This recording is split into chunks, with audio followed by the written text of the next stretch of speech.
여수교육지원청의 김혜룡 장학사님 그리고 고유진 선생님, 김광현 학생 함께해 주셔서 감사합니다. 네, 감사합니다.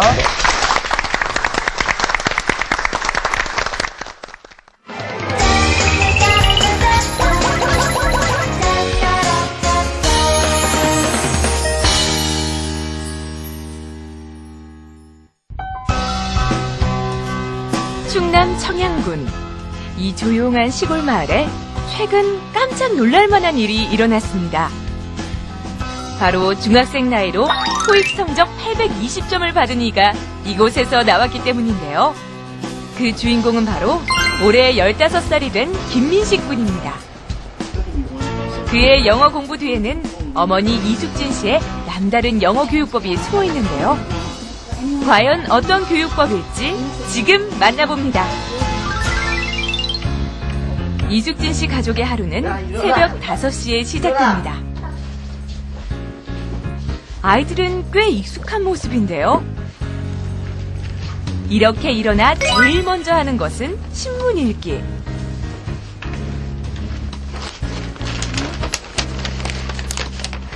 중학생 또래 아이들이 보기엔 어려운 내용이지만 아이들은 신문을 읽고 엄마와 함께 토론까지 합니다. 여기 지금 독일 같은 나라들이 그리스를 도와주려 하는데 왜 그리스가 살아나지 못하죠? 그리스가 유로존에 포함되면서 그리스 화폐가 아니라 유로화를 사용하면서 그러니까 50만 원 있던 게 100만 원으로 늘어나면 과습이 된다는 거야. 신문 보는 거 어렵지 않아?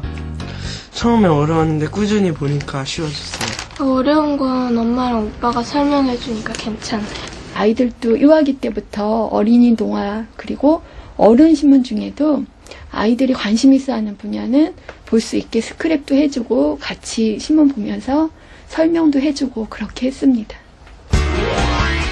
신문 읽기가 끝나면 곧장 토익 공부를 하는 아이들. 각각 1년과 6개월 정도 홈스쿨링을 하고 있는 아이들은 어느새 자기주도적 학습을 하고 있는데요.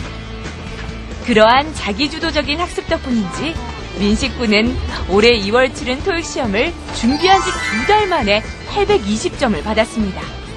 제가 토익 820점 받은 건 어렸을 때부터 꼬박꼬박한 영어 단어 기계와 그런 것도 있었지만 토익 시험이 임박해 되면서 듣기가 토익이 절반이 차지하기 때문에 받아쓰기나 그런 걸 체계적으로 학습하는 게 비법이라고 생각합니다. 올해 7월에 토익 시험을 치는 민지양도 오빠처럼 잘하겠다는 마음으로 열심히 공부합니다. 토익 공부가 좀 어렵긴 하지만 오빠가 도와줘서 쉽게 할 수 있어요. 그리고 2016년에 사법고시 폐지되기 전에 한번 도전해보고 싶어서 토익도 공부해요. 그날 오후 집을 나서는 아이들과 어머니 이숙진 씨. 이들 가족이 향한 곳은 집 근처에 자리한 도서관입니다. 아이들은 집에서 공부한 것처럼 이곳에서도 잘 짜여진 시간표에 맞게 체계적으로 자기주도적 학습을 합니다. 이렇게 집과 도서관을 오가며 공부하는 습관을 갖게 된 이면에는 모두 어머니 이숙진 씨의 노력이 있었습니다. 아침 일찍 일어나는 것부터 도서관에서 공부하고 또 책을 선택해 읽는 법까지 하나하나 차근히 가르쳤습니다. 어머니의 남다른 가르침으로 아이들은 도서관을 최대한 활용해서 스스로 공부합니다. 좋아하는 영어 동화책을 읽으며 머리를 식히는 시간도 갖습니다. 그 결과 두 남매는 영어책 500권 정도를 그 자리에서 직독 직해할 정도로 영어 실력이 좋은 편입니다. 도서관에선 집과는 달리 책 자료 같은 거 제한도 없고 검색 시스템도 있고 자료가 넘쳐나서 원하는 자료도 딱딱 찾을 수 있어서 영어 공부에 큰 도움이 되고 있어요.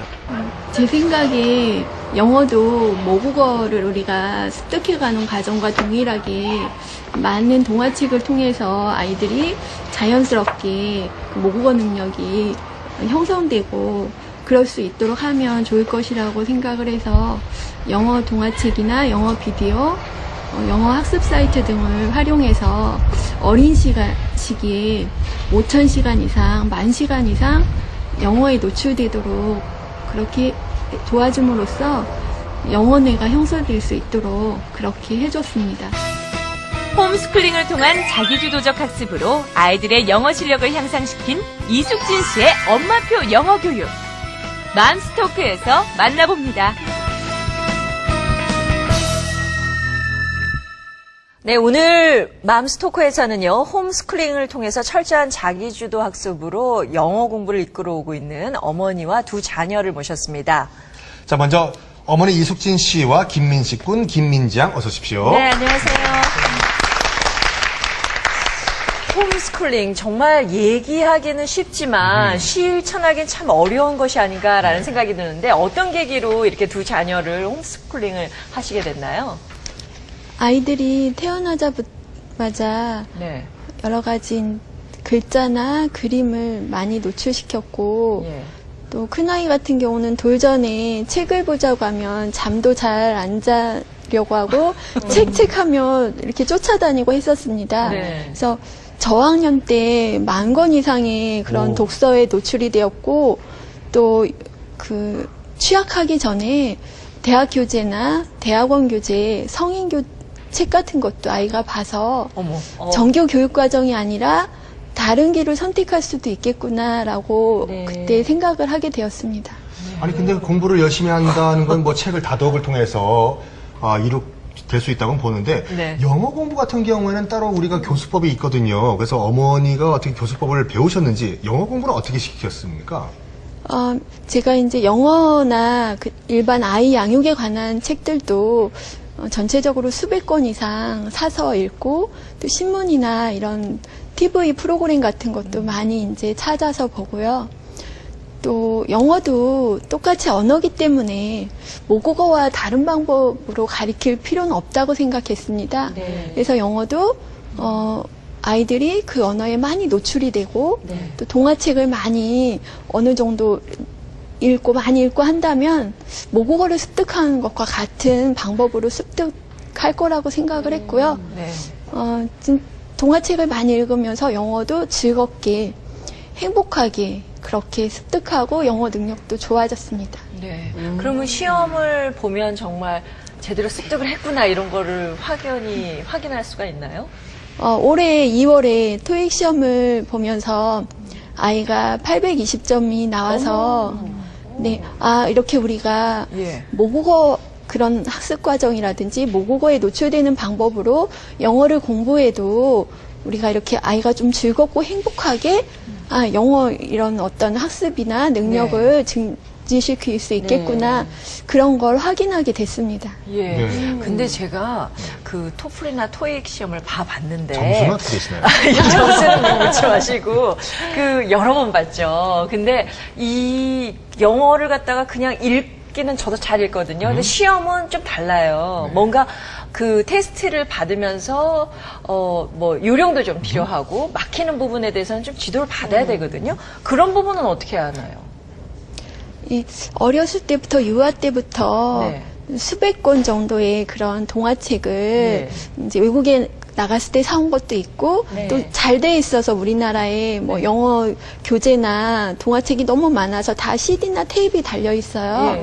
그래서 그거를 같이 틀으면서 공부를 했기 때문에 이제 그런 것들에 많이 이제 노출이 됐고 또 초등학교 한 3, 4학년 때부터는 영어 동화 사이트를 활용을 했어요. 동화 사이트. 그래서 인터넷 영어 동화 사이트를 사용하기 전까지는 교재 그런 영어 동화책을 사느라 수백만 원의 돈을 썼는데 네.